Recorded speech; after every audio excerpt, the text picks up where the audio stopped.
Hello दोस्तों, welcome to UPPSC classes. UPPSC classes में आज हमारा जो टॉपिक है इसमें शोषण के विरुद्ध अधिकार है।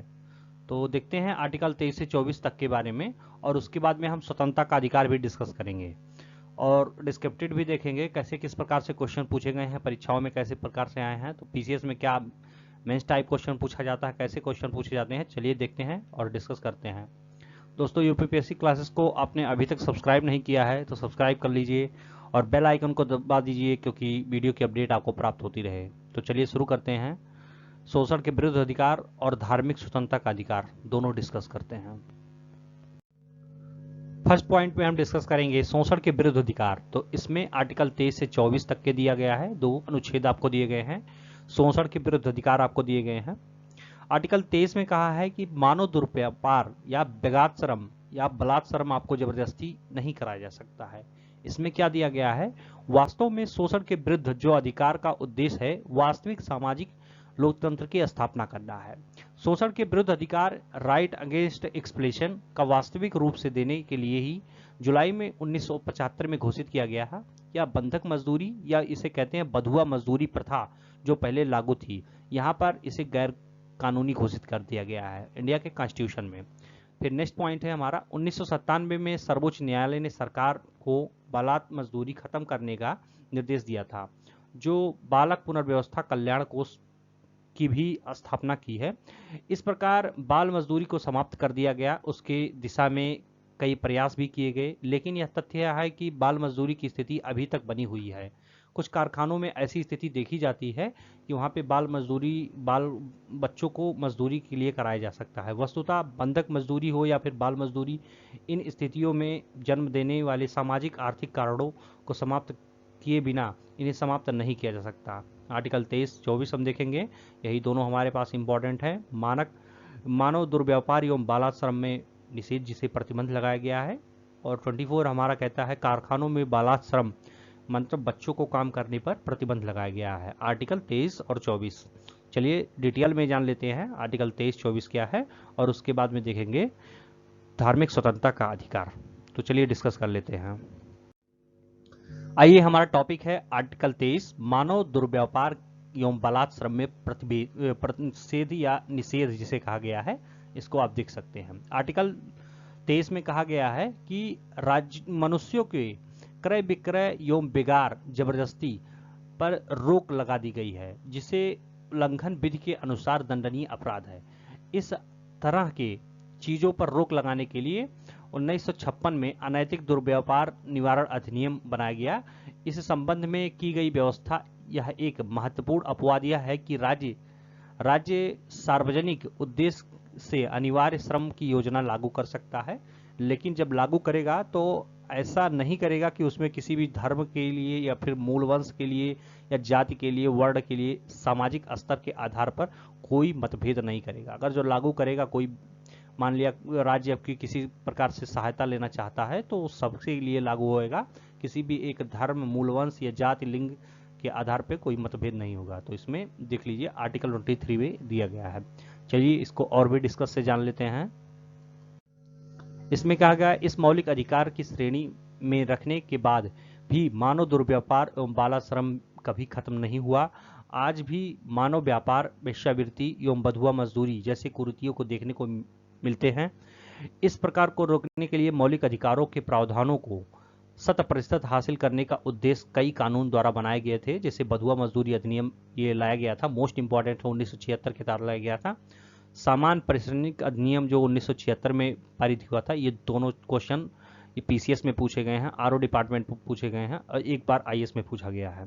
यहाँ पर ये याद रखना जरूरी है कि राज्य चाहे आपसे सैन्य काम, इसी तरह के अन्य काम भी करवा सकती है जो बिना पैसे के, इसलिए इस श्रेणी में अपवाद रखा गया है। ये कैसे करवा सकती है, मतलब आपको राज्य की जरूरत हुई या फिर आपात की ऐसी स्थिति आ गई है तो इसमें राज्य आपसे काम करवा सकता है। ये बिना पैसों के लिए या इस श्रेणी में अपवाद के रूप में रखे गए हैं। इसके बाद में आ जाता है बधुआ मजदूरी। तो चलिए डिस्कस कर लेते हैं बधुआ मजदूरी के बाद में।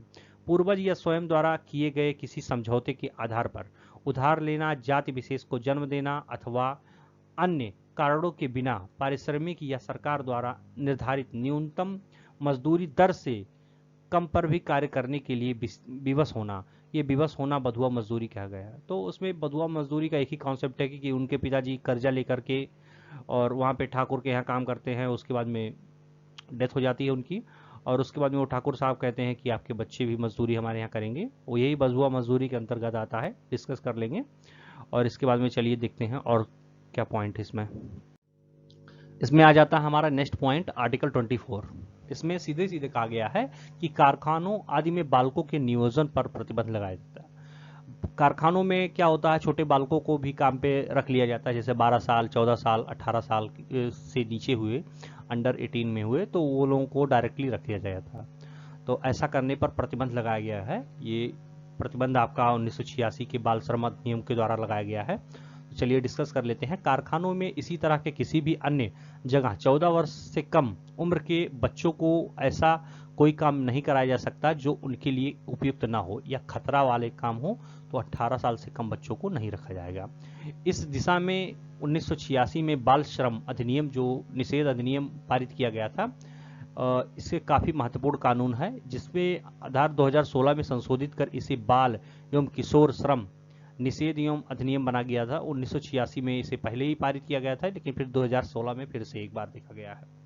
इस अधिनियम में साफ साफ यह कहा गया कि 14 वर्ष से कम वर्ष के बच्चों को किसी भी परिसंकटमय काम में नहीं लगाया जा सकता। अब ये 14 साल है, यहाँ पे 14 साल, अब क्या हो गया है 18 साल तक भी है। लेकिन अब देख सकते हैं इसके अलावा 14 से 18 वर्ष तक के किशोरों को, मतलब किशोर अवस्था के सभी बच्चों को खतरनाक व्यवसाय एवं प्रक्रिया रोजगार निषेध इसे बताया गया है। इसमें किसी भी फैक्ट्री में या कारखाने में कहीं भी जो खतरनाक काम हो 14 से 18 तक के बच्चों को नहीं लगाया जाएगा। चलिए देख लेते हैं। इसके लिए बाकायदे दंड की व्यवस्था भी की गई है, जो आपका स्टार्टिंग से 6 मंथ से लेकर के 2 ईयर तक होता है, और इसमें आपको कैद की भी प्रावधान किया गया है। लगभग 20,000 से लेकर के 50,000 तक का आपको जुर्माना भी भरना पड़ सकता है। तो इसलिए अगर जो कोई उसमें कारखाने में वगैरह में आपको लगाते हैं, तो आपको ये सिंपली आर्टिकल 24 ये व्यवस्था करता है। ऐसा जुर्म का प्रावधान है, और जुर्म के प्रावधान में इतना जुर्माना भी भरना पड़ेगा, इतनी सजा भी है। 2005 में बालक संरक्षण अधिनियम के तहत एक कानून पारित किया गया था। इसमें बालकों के अधिकारों को संरक्षण देने के लिए बाल राष्ट्रीय आयोग की स्थापना किया गया था। इसमें राज्य आयोग की स्थापना भी किया गया था, राज्य के तहत और केंद्र के तहत भी है, ताकि बालकों के विरुद्ध अपराधों को एवं बालक अधिकारों का उल्लंघन शीघ्र निवारण किया जा सके।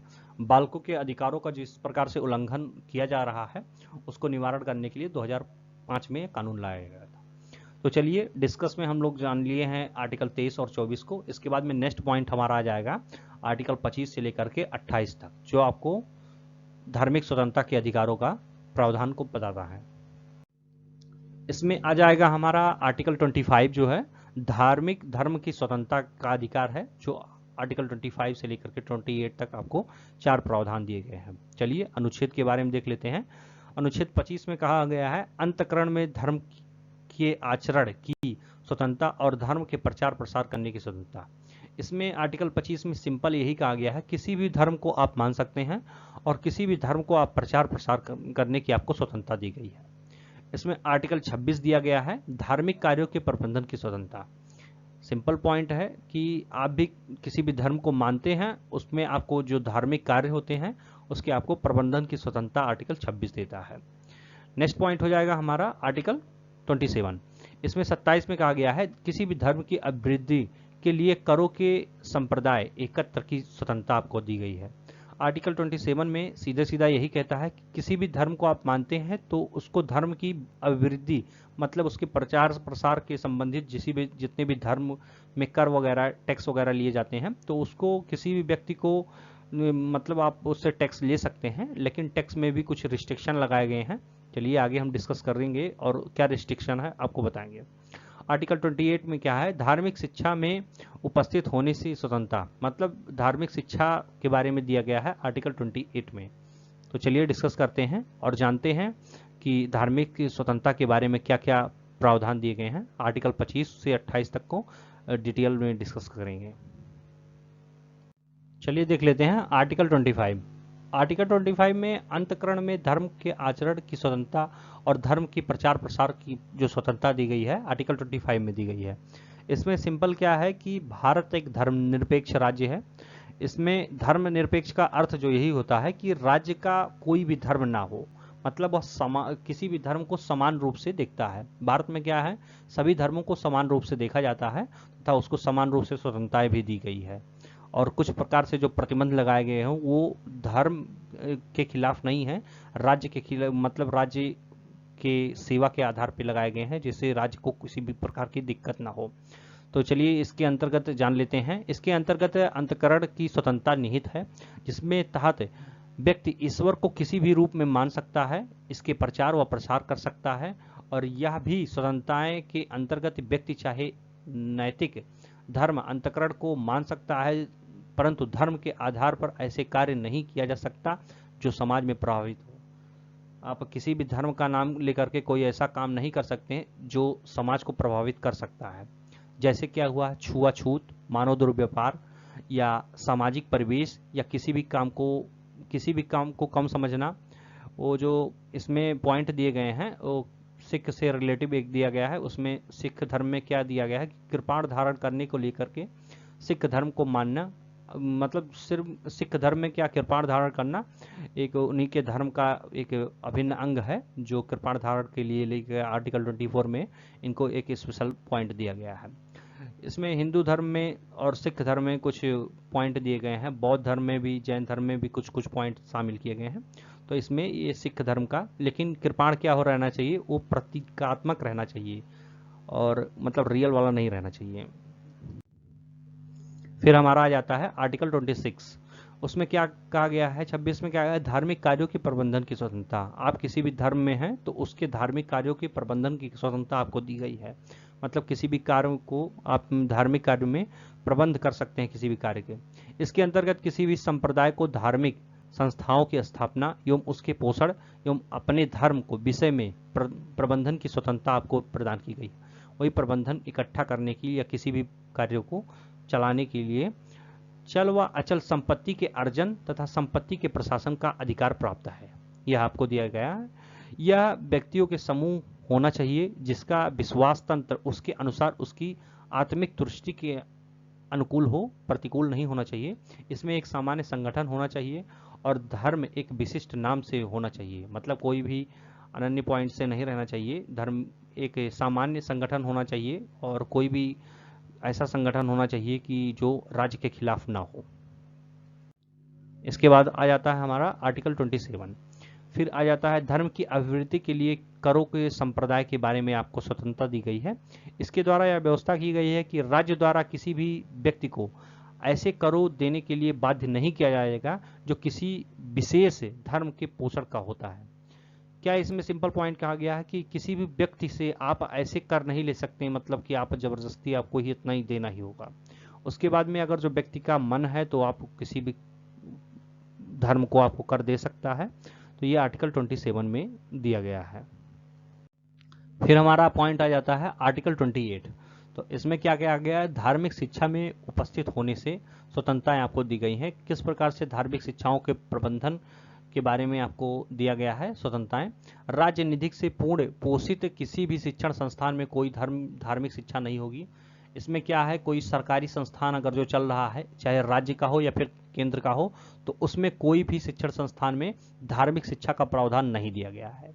राज्य द्वारा मान्यता प्राप्त शिक्षण संस्थाओं में लोगों की सहमति से शिक्षण संस्थान दी जाएगी, मतलब उसमें धार्मिक शिक्षा दी जाएगी जो राज्य द्वारा आपके दिए गए हैं। आपको कोई निजी संस्थान है तो उसमें भी आप धार्मिक शिक्षा करवा सकते हैं, बट सरकारी स्कूल में नहीं है।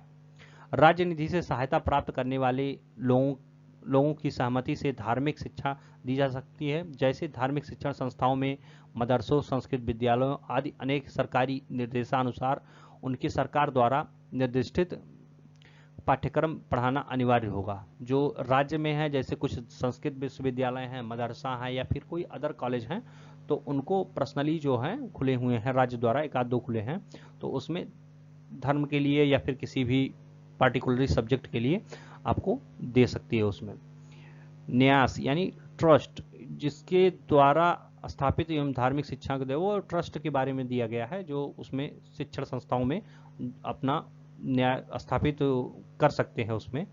तो ये रहे इम्पॉर्टेंट पॉइंट, और 25 से 28 तक लेकर हम लोग भी ये भी डिस्कस कर लिए जो धार्मिक शिक्षण संस्थाओं के बारे में था 28, और इसमें धर्म की स्वतंत्रता के अधिकार जो आर्टिकल 25 से लेकर 28 तक दिया गया था। इसके बाद में हमने इसके पहले शोषण के विरुद्ध अधिकार ने डिस्कस कर लिया है। तो दोस्तों, यूपीपीएससी क्लासेस को आपने अभी तक सब्सक्राइब नहीं किया है तो सब्सक्राइब कर लीजिए और बेल आइकन को प्रेस कर दीजिए ताकि वीडियो की अपडेट आपको प्राप्त होती रहे। मिलेंगे नेक्स्ट वीडियो में, तब तक के लिए आप ये वीडियो देखते रहिए। धन्यवाद दोस्तों।